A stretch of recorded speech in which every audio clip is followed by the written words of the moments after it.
আরে এটা আবার কি? মানুষের মাথার মতো দেখা যায়। ও আচ্ছা, কুত্তার মাথার মধ্যে মানুষের পুতুলের মাথা ঢুকে গেছে। কি একটা অবস্থা! আরে কষ্ট হইতেছে আর হাসিও আসতেছে। যেমন ঠাল্লো মতো এইভাবে মাথা ধাক্কাইতেছে।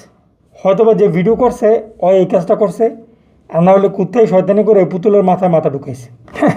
কেমনে ধাক্কাইতেছে আমি পরের ভিডিওটা দেখি। ওকে, তারা কি করব? আলগাইব? হ্যাঁ, তারা তো ইজিলি আলগাই ফেলতেই পারতেছে, এটা তো কোনো সমস্যাই না। ছোটোখাটো আছে ভাই। এটা কি? এটা কি মানুষ নাকি অ্যারাবিয়ান দুম্বা? অবস্থাটা দেখছেন? তারাও কি আলগাইব? তারা কি আলগানো সম্ভব? তারা তো ভাই আলগানো সম্ভবই না, কোনোভাবেই না। এটা জানা ছিল তারা আলগানো সম্ভব না একটা মানুষের পক্ষে। তারা কেমন আলগানো সম্ভব? তারা আলগাইতে লাগবে হচ্ছে ক্রেন। বান্দরের চুল পরাইতেছে। ওহ, সুন্দরই লাগতেছে কিন্তু। হ্যাঁ, এটা আপনার কোন বান্ধবী হইতে পারে অবশ্যই মেনশন দিয়ে দেবেন এই ভিডিওতে। সেই কিউট লাগতেছে, পুরো আপনার বান্ধবীর মতো। ওয়াও, আপনার বান্ধবীটা কিন্তু সেই লাগতেছে। দাঁতগুলো দেখছেন কি কররা? লাভ ইউ বান্ধবী। এই যে দেখেন, কথায় আছে না, সঙ্গদোষ লোহা বাসে। অবস্থাটা চিন্তা করেন। আগে পোলাপাইনের সামনে এমনি টিভি দিয়ে রাখতো, ট্যাব দিয়ে রাখতো, তারা এমনি ভিডিও দেখতো, কার্টুন দেখতো।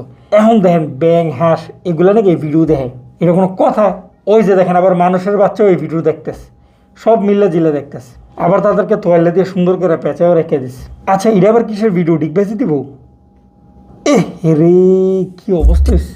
সে একটা ব্যথা হয়েছে। আপনারা ভাই না পারলে এই ধরনের চেষ্টা করেন না। এই ধরনের চেষ্টা কিন্তু মৃত্যুর কারণ হইতে পারে। আর একটু হইলে তার গাড়টা মস্কায় যেত। এটা কি হইতেছে? আচ্ছা বলেন তো, শিম্পাঞ্জিটা এখন কি করব? তার একটা মাইট দিব না কি করব? তারা ঠুয়ো দিয়ে চলে গেছে। শিম্পাঞ্জি এগুলো এত পরিমাণ শয়তান, বলার বাইরে। আইন আপনাদেরকে আবার ফুল ভিডিওটা দেখাই। দেখছেন অবস্থা? ঠুয়ে দিয়ে চলে গেছে। ভাই রে ভাই, একজন মানুষ একটা চিতাবাঘের সাথে একা লড়তাস, কি পরিমাণ পারাবারি করতেছে দেখেন। আর সব মানুষ উপর থেকে ইট মারে, কিছু ইট পরে বাঘের উপরে, কিছু ইট পরে ওই মানুষটার উপরে। একটা মানুষ এই বাঘের সাথে নড়তেছে আর সবাই দাঁড়ায় দাঁড়ায় দেখতেছে। হিরো যদি হয় তাহলে ভাই শুধুমাত্র এই পোলাটা একা একটা হিরো। দেখছেন কেমনে ফাইট করতেছে? খাইছে রে। এই যে দেখেন, গোড়ার উপরে হচ্ছে জলস্থি, না আছে আকল, না আছে কোনো কিছু, ব্রেনও নাই, চিন্তাও নাই। এমন একটা মানুষের এমন একটা ছোট গোড়ার মধ্যে ওঠার দরকার আছে? হ্যাঁ, কি একটা অবস্থার চিন্তা করছেন? দেখেন কি ঘটে।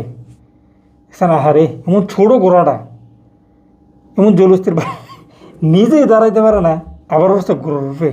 নিজের দাঁড়ানোর জন্য আরেকজনের উপরে বর করে ওঠা লাগছে। এটা কি ফুটবল ম্যাচ চলতেছে? আপনার কি মনে হয় এই শটে গোল হইব? আইন লাগে যায় বাজি। আমি জানি গোল হইব না। আপনি কি বলেন, গোল হইব? যদি গোল না হয় তাহলে আমার চ্যানেলটা সাবস্ক্রাইব করা লাগবে। ওকে, রেডি। শট দাও, শট। ওই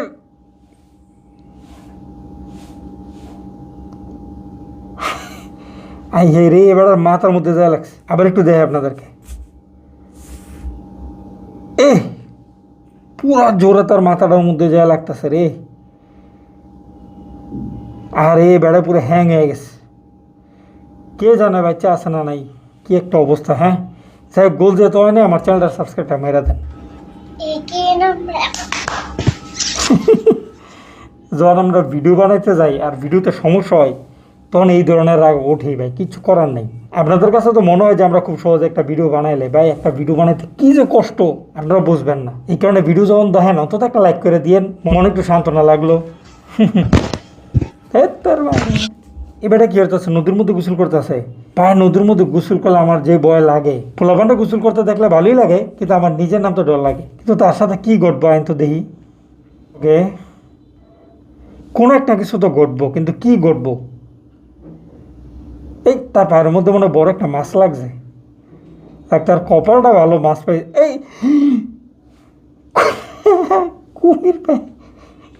হ্যাঁ রে, বেচারা একটুর জন্য জানে বাঁচলো। যেহেতু এই নদীতে ছোট কুমির আছে, এর মানে বড় কুমির তো ভাই আছেই।